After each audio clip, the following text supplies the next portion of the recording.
Assalamualaikum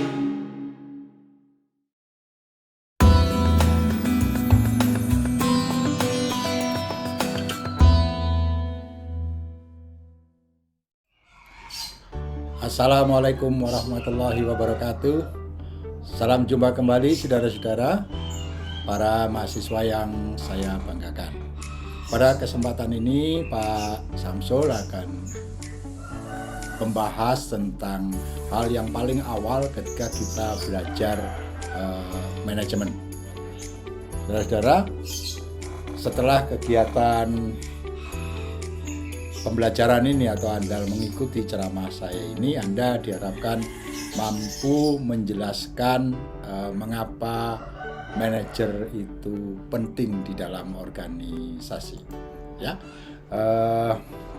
yang kedua, Anda juga diharapkan bisa menjelaskan siapa sebenarnya manajer itu, menggambarkan fungsi, peran, dan keterampilan dari seorang manajer.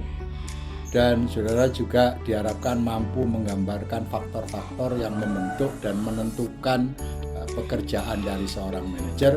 Yang terakhir, menjelaskan nilai pentingnya belajar manajemen. Saudara-saudara, kita akan mulai dari yang pertama. Ya, kita akan mulai dari yang pertama, yakni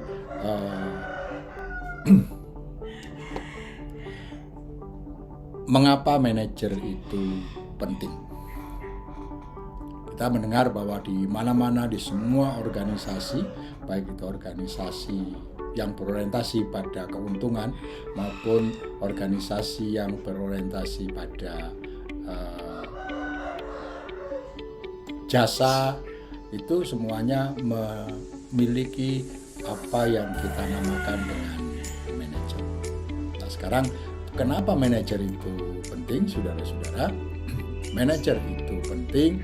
Yang pertama adalah setiap organisasi itu membutuhkan keterampilan dan kemampuan manajerial dari para manajer. Apalagi di zaman sekarang ini, tuntutan perubahan yang begitu pesat, rumit, dan relatif chaos ini atau kacau ini, maka diperlukan seseorang yang nanti akan mampu mengarahkan kemana seharusnya organisasi di dalam situasi yang serba tidak menentu itu. Kemudian saudara-saudara, yang kedua adalah keterampilan dan kemampuan manajer itu sangat penting dalam menyelesaikan berbagai hal yang ada di dalam organisasi. Dan ketiga, kita tahu bahwa di era jabat sekarang ini, meskipun kita sudah mengandalkan banyak hal terhadap peran teknologi, tetapi hubungan antar atasan dengan bawahan, hubungan antar karyawan itu tetap merupakan variabel yang terpenting di dalam organisasi, terutama di dalam meningkatkan produktivitas dan loyalitas dari para customer maupun orang-orang yang ada di dalam organisasi. Saudara, siapa sebenarnya manajer itu? Ya, manajer itu adalah seseorang yang mengkoordinasikan dan mengawasi pekerjaan orang lain sehingga tujuan organisasi itu akan tercapai. Ya, saudara-saudara, jadi saya ulangi bahwa manajer itu adalah seseorang yang mengkoordinasikan dan mengawasi pekerjaan orang lain sehingga tujuan organisasi itu dapat tercapai. Jadi tujuan angkatnya seorang manajer itu maksudnya adalah supaya mereka mampu mengorganisasikan dan juga mampu mengawasi orang lain yang ada di dalam organisasi itu, kemudian mereka bersama-sama mencapai tujuan organisasi. Saudara, berikutnya saya akan menjelaskan bahwa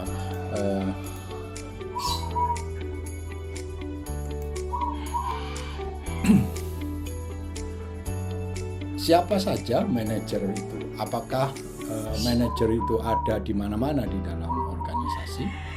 Ya, tentu kalau kita cermati di dalam tayangan ini, maka kita bisa mencermati satu persatu bahwa manajer itu memiliki tingkatan-tingkatan.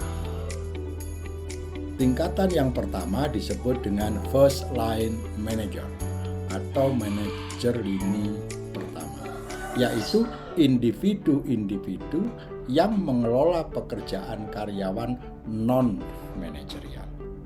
Jadi di dalam organisasi, khususnya di perusahaan misalnya, itu ada karyawan atau pegawai yang menduduki posisi manajerial yang disebut para manajer, tetapi juga ada karyawan-karyawan, pegawai-pegawai yang melaksanakan tugas-tugas operasional yang tidak menduduki posisi manajerial. Nah, itu disebut dengan karyawan non-manajerial.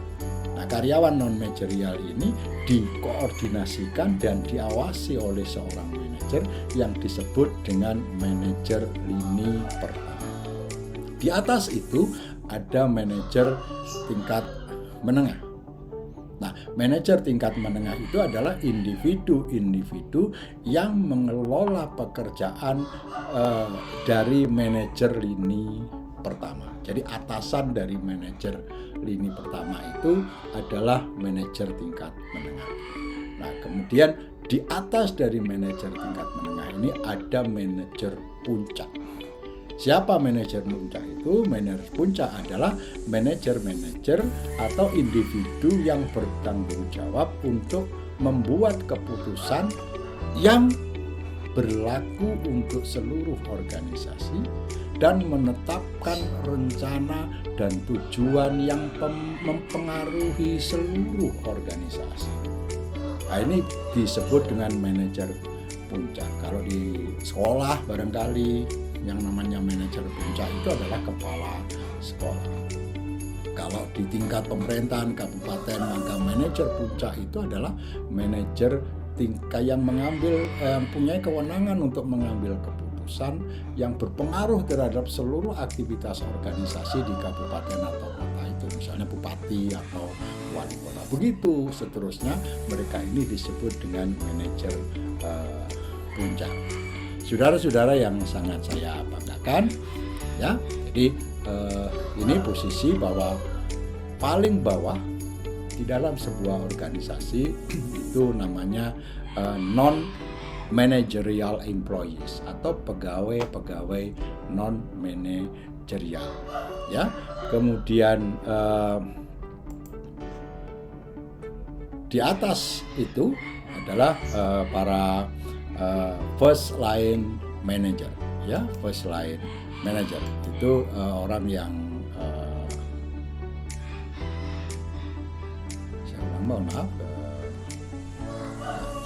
first line manager. Kemudian di atas itu adalah middle managers, dan yang paling puncak ini disebut dengan top manager. Saudara-saudara yang saya banggakan, inilah kira-kira posisi dari tingkat manajer yang ada di sebuah organisasi. Baik, berikutnya kita akan membicarakan tentang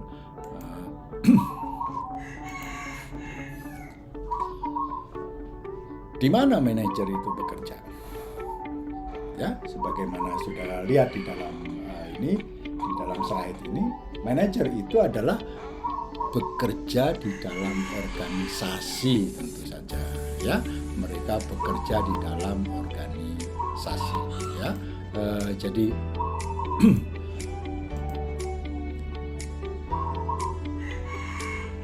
pertanyaannya adalah apa organisasi itu? Organisasi itu adalah tatanan yang sengaja dibentuk, yang terdiri dari sekumpulan orang-orang untuk mencapai beberapa tujuan tertentu, yang tentu saja tujuan itu hanya bisa dipakai ketika mereka berhimpun, tidak sebagai individu. Karena itu di dalam organisasi itu ada unsur yang disebut dengan tujuan, ya, kemudian terdiri dari sejumlah orang, dan di dalam organisasi itu ada struktur yang memang sengaja dibangun atau struktur yang memang sengaja dibuat. Jadi pertanyaannya, kalau di mana manajer itu bekerja, maka manajer itu bekerja di organisasi. Apa itu organisasi? Organisasi adalah tatanan yang dibentuk, ya, yang terdiri atas sekumpulan orang untuk mencapai sejumlah tujuan tertentu, yang tentu tujuan itu tidak bisa dicapai dengan kerja sendiri. Kemudian manajer itu bekerja di sebuah organisasi, yang organisasi itu pasti memiliki tujuan, terdiri dari sejumlah orang, dan memiliki struktur yang sengaja memang dibuat. Baik, saudara-saudara, inilah karakteristik dari sebuah organisasi. Ada deliberate, ada di sini ada ada orang, ada tujuan, ada struktur.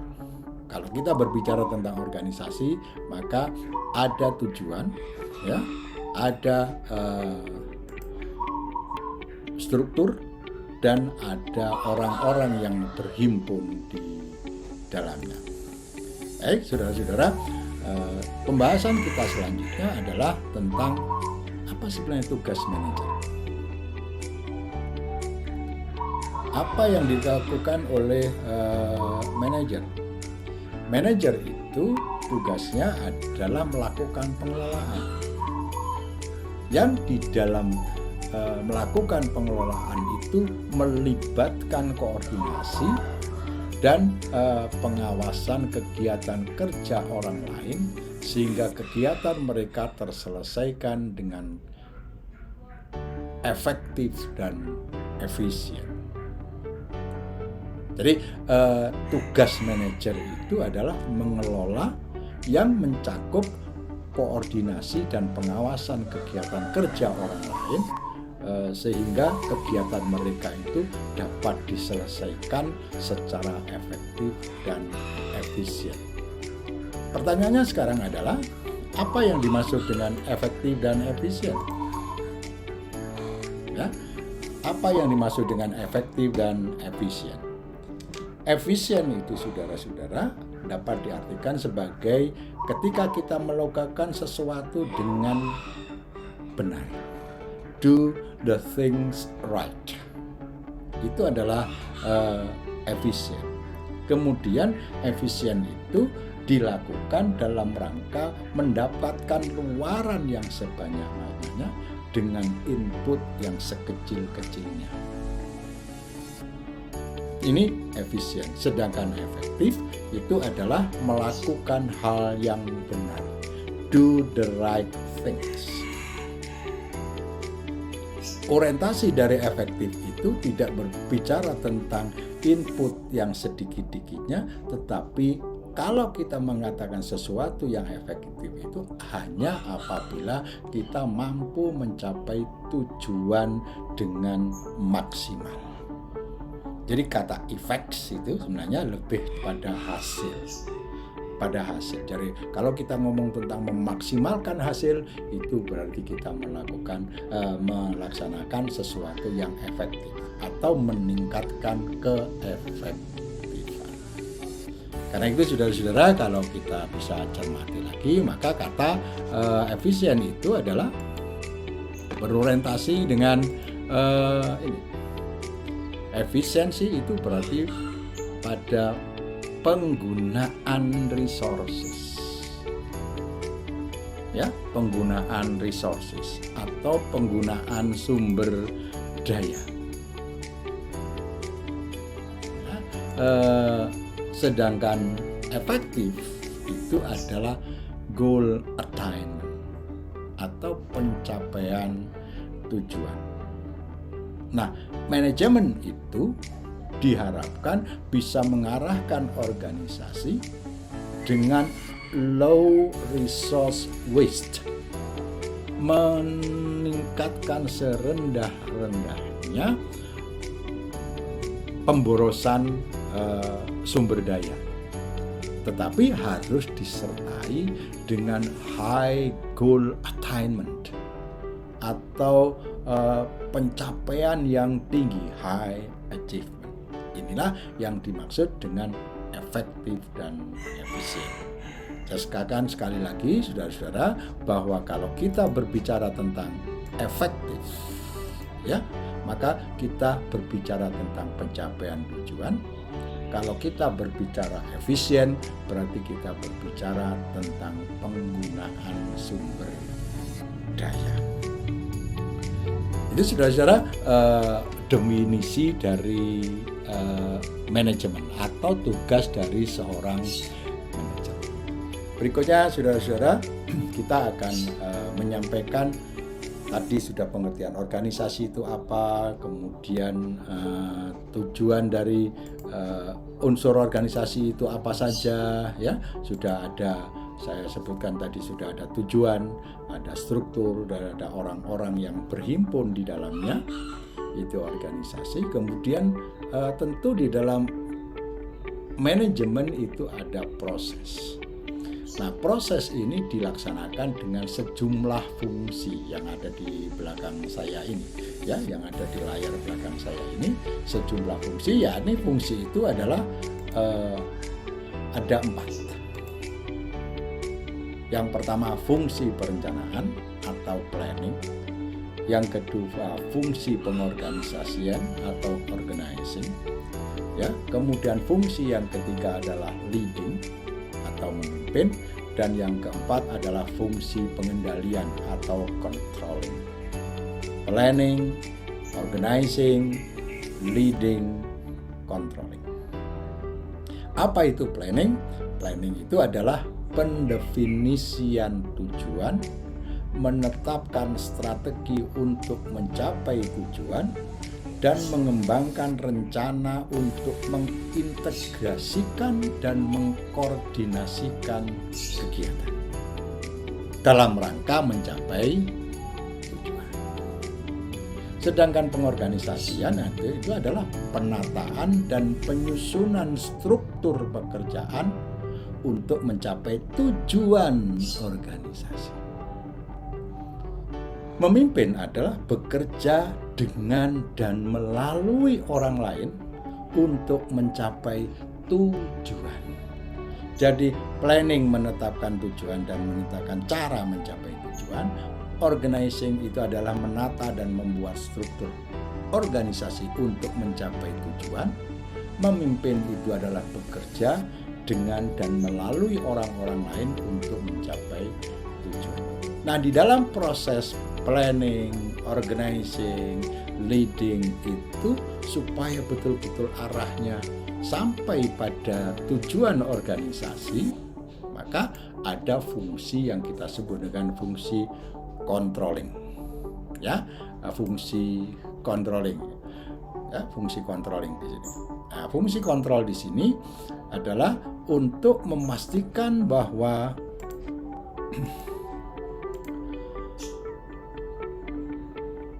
apa yang dilaksanakan di dalam organisasi itu terpantau, kemudian terukur, dan kalau sudah terjadi penyimpangan, misalnya terjadi penyimpangan, dilakukan koreksi supaya tetap mengarah kepada pencapaian tujuan dengan strategi yang sudah ditetapkan. Jadi keempat fungsi ini merupakan satu sistem yang terkait antara satu dengan yang lain.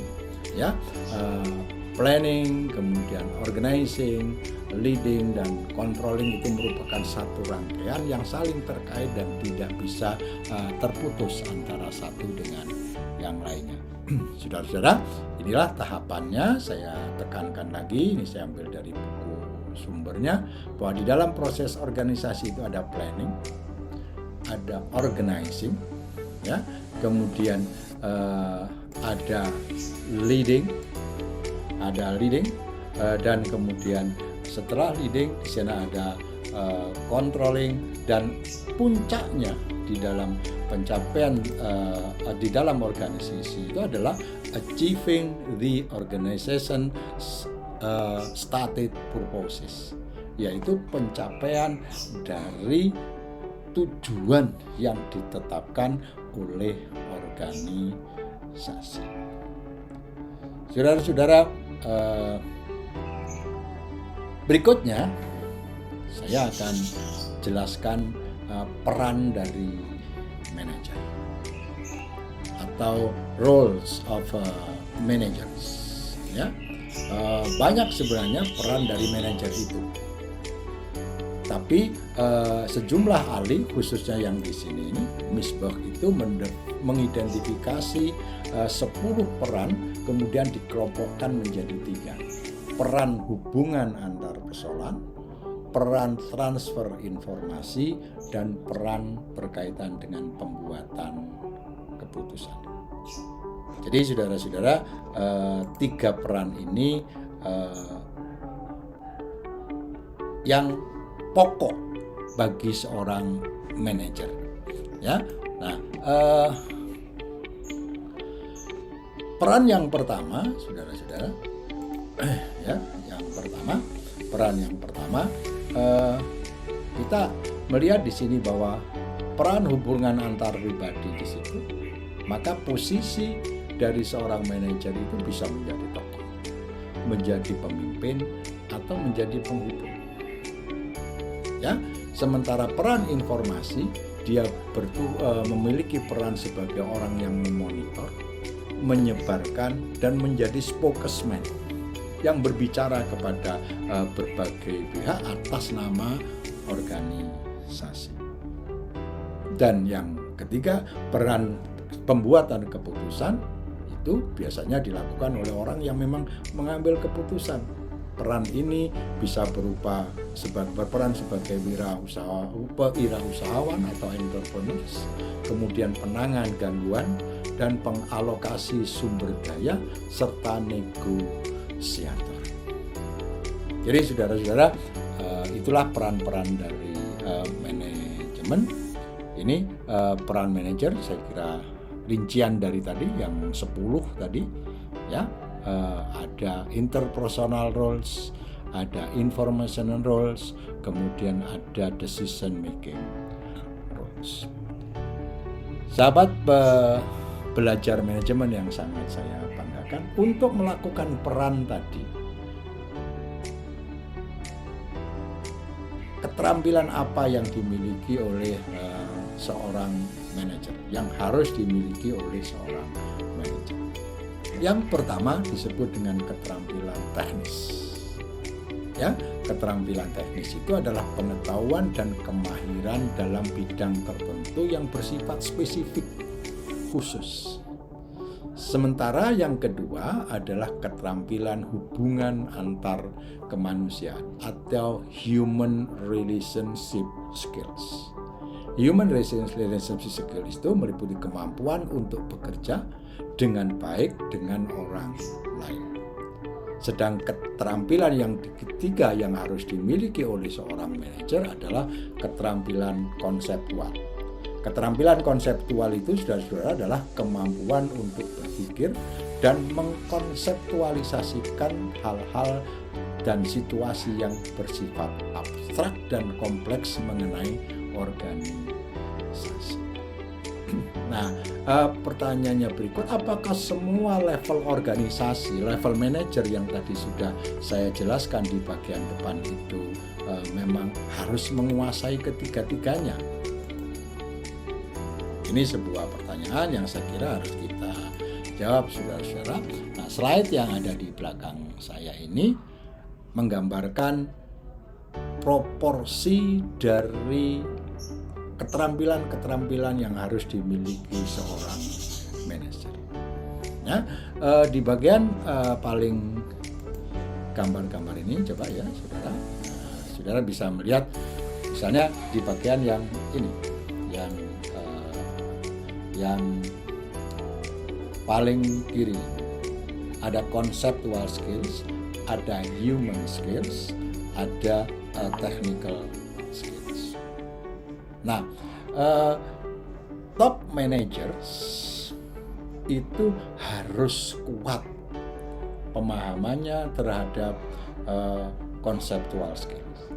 Sementara keterampilan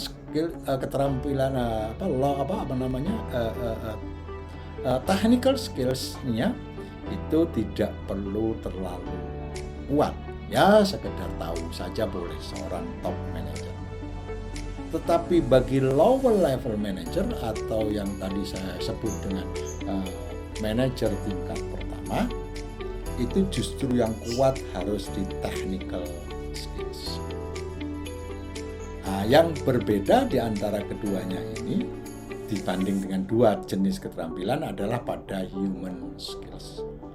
Apapun posisi dari seorang manager, apakah dia top manager, apakah dia middle manager, apakah dia lower manager, maka dia harus menguasai semua keterampilan dengan baik yang berkaitan dengan human skills, hubungan antar manusia. Kita tahu di awal sudah disebutkan bahwa hubungan antar manusia itu adalah faktor kunci di dalam sebuah organisasi, di dalam sebuah proses manajemen.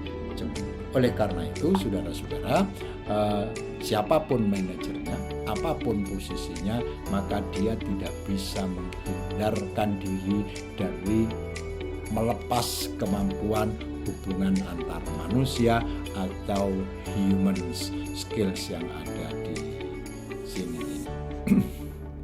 Sahabat-sahabat, para pembelajar manajemen yang sangat saya banggakan, berikutnya adalah keterampilan manajerial itu yang penting adalah beberapa hal disebutkan di sini. Ada managing human capital, yaitu mengelola modal manusia, kemudian menginspirasi komitmen, ya, mengelola perubahan, menata struktur kerja dan menjamin terlaksanaan segala sesuatu, memfasilitasi psychological and social context of works, memfasilitasi konteks dan suasana kerja baik dari kacamata psikologis maupun konteksnya, menggunakan purposeful networks, memanfaatkan jejaring yang berorientasi pada pencapaian tujuan, managing decision making process, mengelola proses pembuatan keputusan, kemudian managing strategy and innovation, ya, mengelola strategi dan inovasi, dan yang terakhir adalah managing logistik and technology, mengelola logistik dan teknologi. Saudara-saudara, ini hal terpenting di dalam organisasi. Siapa sebenarnya yang paling penting di organisasi? Semua kita sepakat bahwa customer ini adalah hal yang terpenting di dalam organisasi. Mengapa mereka penting?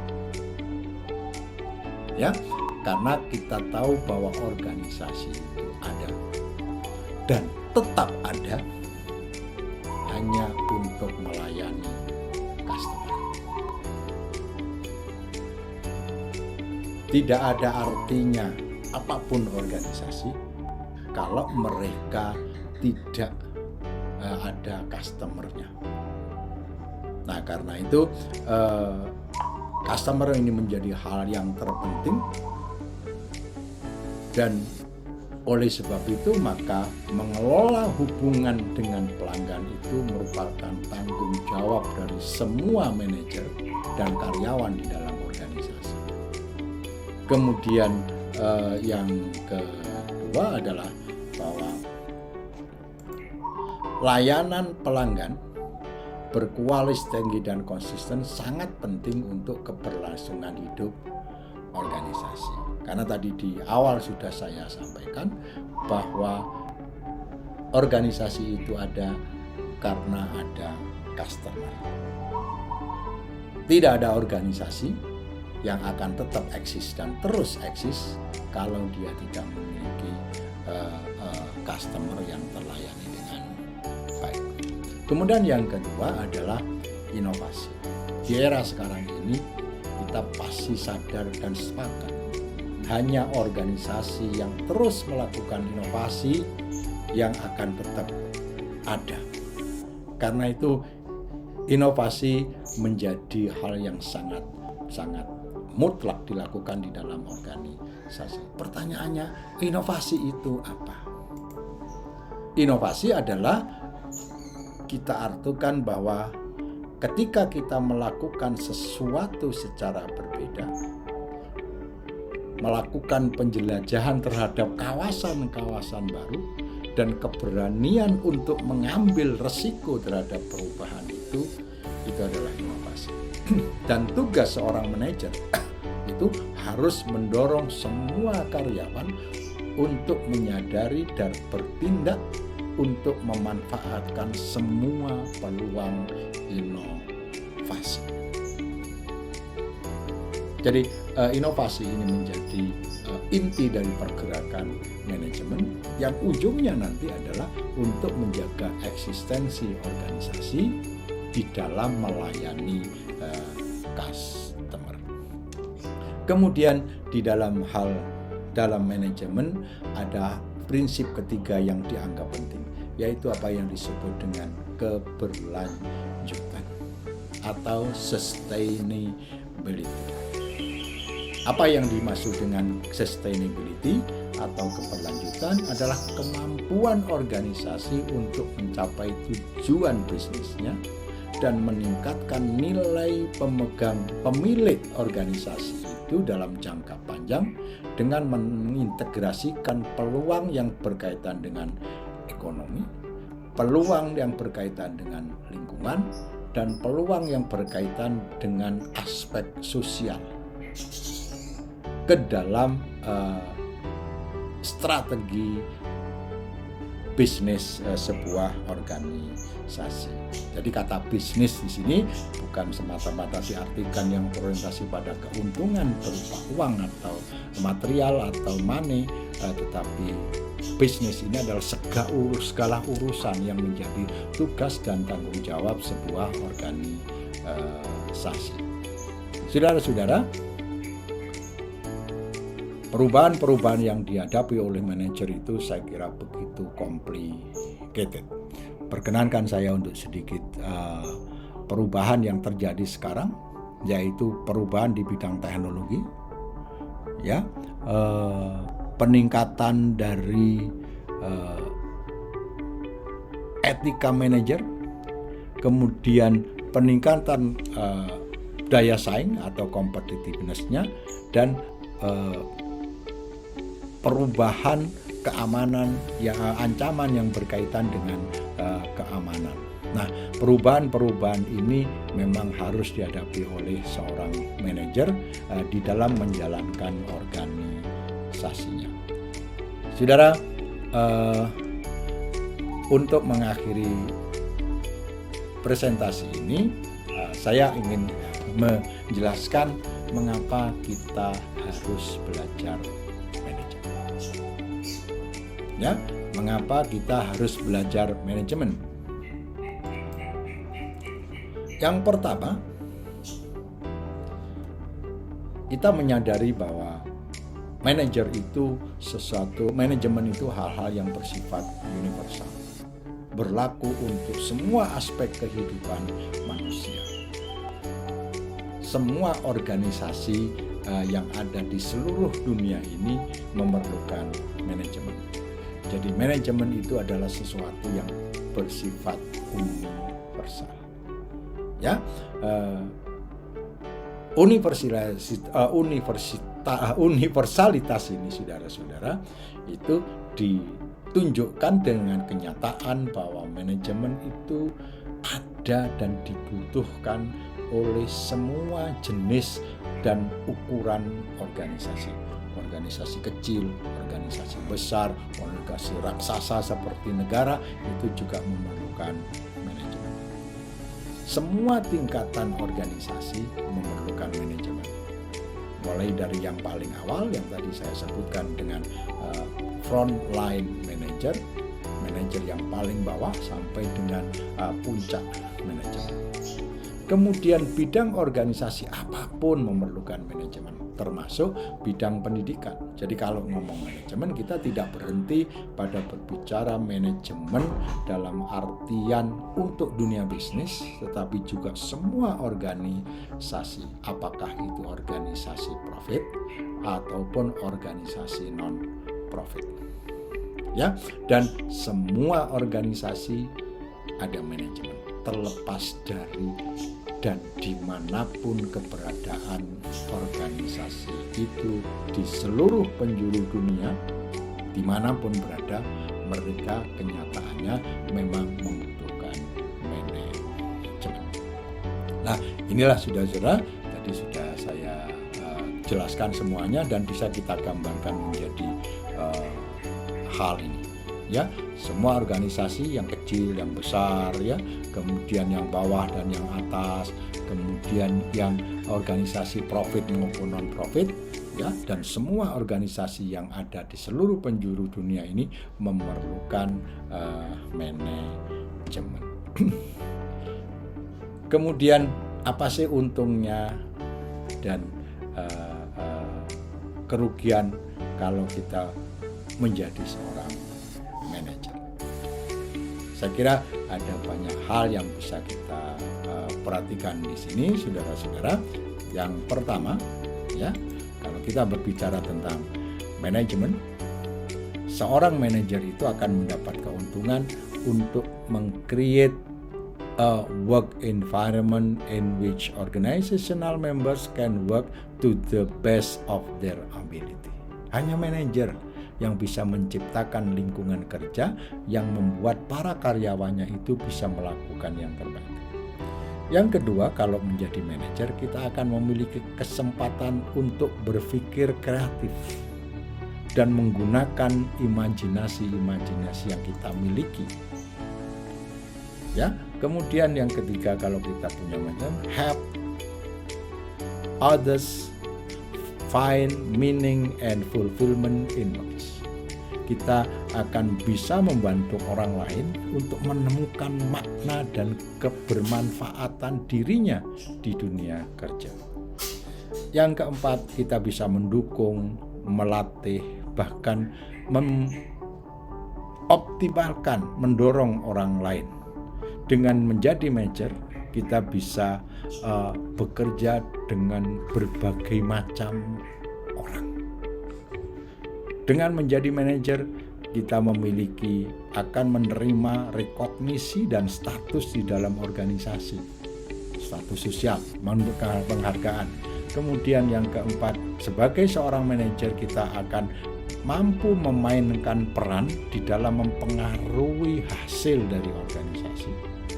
Kemudian yang berikutnya adalah kita akan sebagai manajer tentu akan menerima kompensasi yang tepat, seperti gaji, bonus, dan lain sebagainya. Dan hanya manajer-manajer yang hebat saja yang dibutuhkan oleh organisasi. Tetapi dengan segala keunggulan kalau kita menjadi manajer ini bukan berarti tanpa tantangan. Ya, karena begitu kita menjadi manajer, kita pasti harus kerja keras. Ya, memiliki tugas yang ya kadang-kadang hal-hal kecil tetap harus kita atasi karena kita pimpinan. Ya, kemudian harus mampu berurusan dengan berbagai kepribadian yang ada di organisasi. Sering-sering manajer itu juga harus bekerja dengan sumber daya yang terbatas. Kita harus mampu memotivasi tenaga yang lain di dalam situasi yang serba tidak pasti. Ya, kita harus mampu memadukan antara pengetahuan, keterampilan, ambisi, dan pengalaman-pengalaman dari berbagai kelompok orang. Dan terakhir, tantangan seorang manajer adalah kesuksesan itu akan bergantung pada kerja orang lain. Nah, inilah saudara-saudara manfaat dari kalau kita belajar tentang manajemen. Ya, baik saudara-saudara, saya kira itu yang saya sampaikan pada kesempatan ini. Teruslah berkarya, terus belajar. Mudah-mudahan penjelasan saya ini bisa memberi manfaat yang terbaik bagi Anda. Saya ucapkan sampai jumpa lagi di kesempatan yang lain dan video yang lain. Assalamualaikum warahmatullahi wabarakatuh.